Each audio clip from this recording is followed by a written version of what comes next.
Salom qadrdon muxlislar, kanalimizga xush kelibsiz. Bugun faqat eng muhim va tezkor futbol yangiliklari haqida gaplashamiz. Bizni qo'llab-quvvatlash uchun obuna bo'lishni va like bosishni unutmang. Siz tayyor bo'lsangiz, biz hoziroq boshlaymiz. Raqobat qila oladiganlar kam. Odil Ahmedov jahon chempionati oldi. Tarkib, jarohatlar, tekshiruv va Kolumbiya bilan o'yin haqida. O'zbekiston milliy jamoamizning tarixiy o'yiniga tobora oz fursat qolyapti.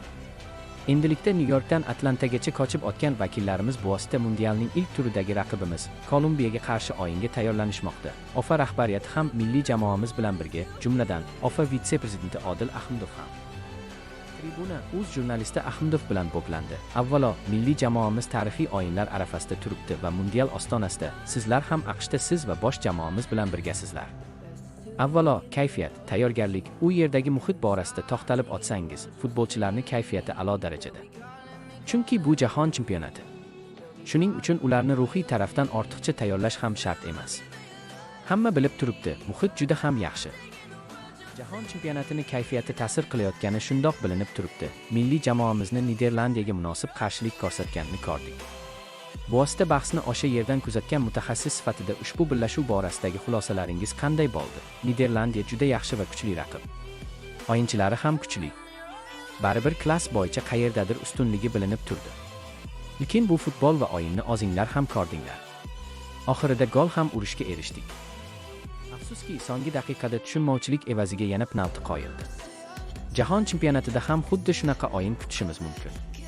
O'ylaymanki, yigitlarimiz munosib qatnashib, ko'p jamoalarga bosh o'g'riqi bo'lishiga ishonchim komil. Oxirgi paytlarda tarkibdagi muammolar xavotirlarni oshirmoqda. Jumladan, Alijonovning jarohati, Masharipovni to'liq sog'aymagani. Jaloliddinni tarkibdan chiqarib o'rniga Jinovni jalb qilish haqida ham ma'lumotlar bor. Shu masalada ham o'z fikrlaringizni bildirib o'tsangiz, milliy jamoamizda raqobat borasida bir-biriga raqobat qila oladigan futbolchilar kam. Shu sababli jarohat olgan o'yinchilar jiddiy yo'qotish. O'ylaymanki, ularni o'rnini to'ldiradigan futbolchilar yoki jarohatidan tuzalib yana safga qaytadiganlar mundial paytida optimal formaga kirib terma jamoaga yordam berishlariga umid qilamiz.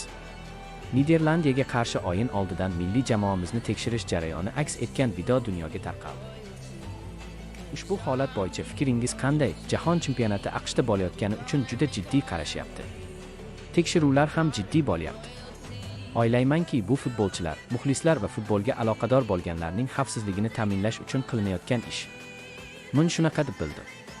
Chunki o'zim ham ushbu holatni internetda ko'rdim. Shu bois o'ylaymanki, bu futbolchilarning xavfsizligi uchun qilingan ish. Birinchi tur doirasida Kolumbiyaga qarshi o'yinga jiddiy tayyorgarlik davom etmoqda. Raqib darajasidan kelib chiqib bizni qanday o'yin kutyapti deb o'ylaysiz? Kolumbiya kuchli raqib. Ular deyarli uyda o'ynayapti, desak ham bo'ladi. Chunki Janubiy Amerika jamoasi va juda qiyin o'yin bo'ladi. Baribir ishqibozlarning ko'pchiligi ham kolumbiyaliklar bo'ladi. Bizni yo'qotadigan hech narsamiz yo'q. Maydonga chiqib, jiddiy qarshilik ko'rsatishadi va o'ylaymanki, shunga yarasha natija ham yaxshi bo'lishiga umid qilaman. U yerdagi tashkilotchilik, yaratilayotgan shart-sharoitlar borasida barchasi joydami? Umuman, FIFAning jahon chempionati musobaqasi nafasi sezilib turibdimi? Shu paytgacha milliy jamoamiz o'zi tayyorgarlik ko'rdi. FIFA baribir katta turnirlardan oldin yaratib beradigan sharoitlarni musobaqadan avvalroq qilib beradi. Ungacha har bir milliy jamoa o'zi tayyorgarlik ko'radi. Mana Atlantada bo'ladigan yig'inlarni tashkilotchisi FIFA. Bu tarafdan muammo bo'lish kerak emas. Siz O'zbekiston terma jamoasidan qanday natija kutyapsiz? Qadrdon muxlislar, fikrlaringizni kommentariyaga albatta yozib qoldiring. Kanalimiz rivoji uchun bir dona like bosib kanalga obuna bo'ling. E'tiboringiz uchun rahmat. Futbol olamidagi eng qaynoq voqealarni biz bilan kuzatishda davom eting. Kanalga obuna bo'ling va qo'ng'iroqcha tugmasini bosib qo'ying. Ertangi yangiliklarda ko'rishguncha omon bo'ling.